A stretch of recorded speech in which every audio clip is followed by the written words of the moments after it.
మీ అందరికి పనికొచ్చే విషయం ఒకటి చెప్తాను. అదేంటంటే, మీరు ఫోన్లో మాట్లాడేటప్పుడు, వాట్సాప్ చాటింగ్ చేసేటప్పుడు, ఫేస్బుక్ మెసెంజర్లో చాటింగ్ చేసేటప్పుడు, లేకపోతే ట్విట్టర్లో డిఎం చేసేటప్పుడు, ఇన్స్టాలో చేసేటప్పుడు కానీ ఒళ్ళు దగ్గర పెట్టుకుని చేయండి. అవతల వాళ్ళు మనకు బాగా తెలిసిన వాళ్ళను, మన లవరను, మన బంధువును, మన ఫ్రెండ్ అను, మన తోటి కొలీగను, మన ఇంటి పక్కోడను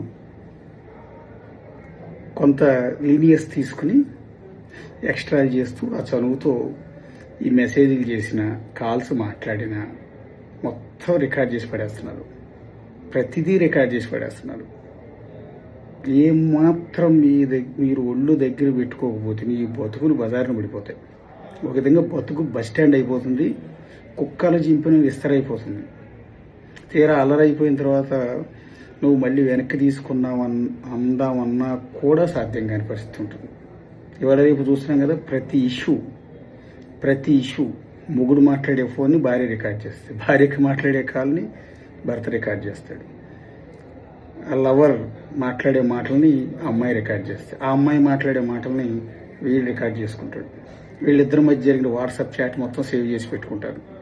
లేదా మెసెంజర్లో చాట్ చేస్తే అది మొత్తం రికార్డ్ చేసి పెట్టుకుంటారు. మాట్లాడే ప్రతి కాల్స్ని రికార్డ్ చేసి పెట్టేసుకుంటున్నారు. ఇవాళ రేపు బయట సొసైటీలో సోషల్ మీడియాలోకి వచ్చి చూస్తున్నారు, ఎన్ని కాల్స్ బయటకు వస్తున్నాయో, ఎన్ని వాట్సాప్ చాట్లు బయటకు వస్తున్నాయో చూసారా. సరే, ఏ పరిస్థితుల్లో అతను అలా మాట్లాడాడు, ఏ పరిస్థితుల్లో అతను వాట్సాప్ చాట్ అలా చేశాడు అనేది ఈ లోకం చూడదు. ఈవెన్ మీడియా, నేను కూడా మీడియా పర్సన్నే.